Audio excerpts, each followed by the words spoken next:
প্রভাত বন্ধুরা, সকালবেলা ফুল দেখতে কার না ভালো লাগে, তাই না? ফুল দেখতে দেখতে সুস্বাগতম জানাই তোমাদের সবাইকে।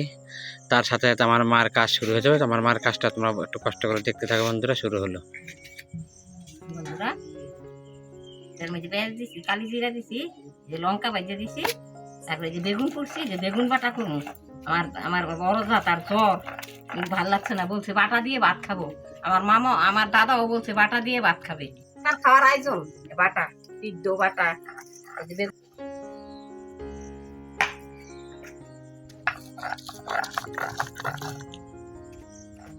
কালকার আমাদের খাওয়ার আয়োজন থেকে জেঠিমা রয়েছে এখানে, বাটাটা কেমন লাগছে? এই যে মামা আর ওই যে বাবা, ওই যে দেখো ভালো লাগছে। হ্যাঁ, কালি জিরা দিয়া বেগুন বানা কি স্বাদ লাগতেছে।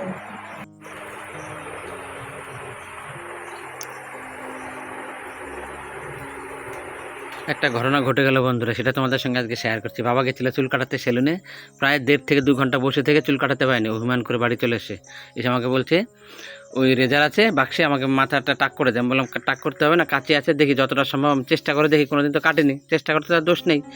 যাই হোক, যতটা পারলাম করলাম বন্ধুরা। আমার তোর পেশা চুল কাটা নয়, তোমরা সবাই জানো আমি চাষবাস করি বা চাষি ঘরের ছেলে, কৃষিকাজ আমার পেশা।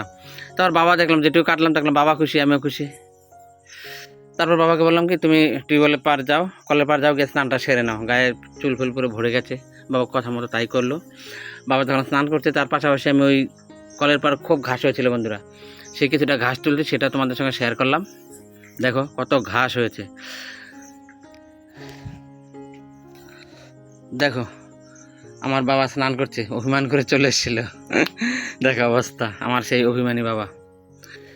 তারপর সেই কলের পাটটা অনেক শ্যাওলা পড়েছিল বন্ধুরা। শ্যাওলাটা কী করে তুলবো, সেই শ্যাওলাটা খুব সহজে তোলার একটা পদ্ধতি তোমাদের সঙ্গে শেয়ার করছি। সেটা হলো স্টিলের কসবাই আছে না, স্টিলের কসবাই দিয়ে তোমরা শ্যাওলাটা খুব অতি সহজে তুলতে পারো।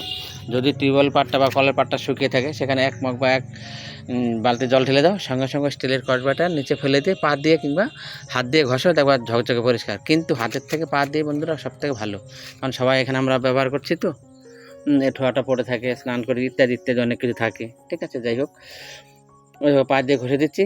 5 থেকে 10 মিনিট তোমরা ঘষবে, ঘষার পর দেখবে কলার পাটা একদম ঝকঝকে চকচকে হয়ে যাবে। সেটা কীভাবে করছি সেটাও দেখো তোমাদের সঙ্গে শেয়ার করছি। আর যখন তোমরা ক্লিন করতে যাবে বা পরিষ্কার করতে যাবে, একটু সাবধানে করো। শ্যাওলা তো খুব পিছলে হয়, পরে গিয়ে কেউ হাত পা ভেঙো না, ওটা একটা ভয়। তো সেটা বলে দিচ্ছি সবাইকে, যতটা সম্ভব চেষ্টা করো সতর্কভাবে কাজ করার। কাজ করতে করতে দেখো কি সুন্দর শ্যাওলা হয়ে যাবে। আর যেটা তোমরা দেখছো শ্যাওলার নিচে যে লাল দাগটা, লালচে যে দাগটা, ওই লালচে দাগটা কিন্তু পরিষ্কার হবে না। ওটা ওই হালকা অ্যাসিড দিয়ে দিলে ওটা পরিষ্কার হয়ে যায়। ওই যে একটু কসবাই পড়ে আছে ছোটো স্টিলের কসবাইটা, ওটা যে পায়ের তলা ফেলে ওই ঘষে দিয়েছিলাম, দেখো একদম ঝকঝকে, একদম ঝকঝকে ঝকঝকে, দেখো কি সুন্দর লাগছে। ওই শ্যাওলাটা একটু অ্যাসিড দিয়ে দিলে ব্যাস পরিষ্কার হয়ে যায়। বন্ধুরা, আজকে ভিডিওটা খুব একটা বেশি বড় করলাম না, খুব কমের মধ্যে ছাড়লাম। আমার ভুল ত্রুটি হলে নিজের দাদা বা ভাই মনে করে ক্ষমা করে নিও, কেমন? এটুকু প্রার্থনা বা এটুকু আশা বা এটুকু ভালোবাসা তোমরা তো আমাকে দিচ্ছ। দিন নিরামিষ খাই বন্ধুরা, আগের ভিডিওতে বলেছি মাংসটা বুধবার খেয়েছি।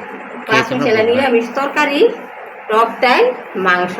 আজকে এই পর্যন্তই, পরের ভিডিওতে দেখা হবে বন্ধুরা। ভুল হইলে ক্ষমা করে দিও।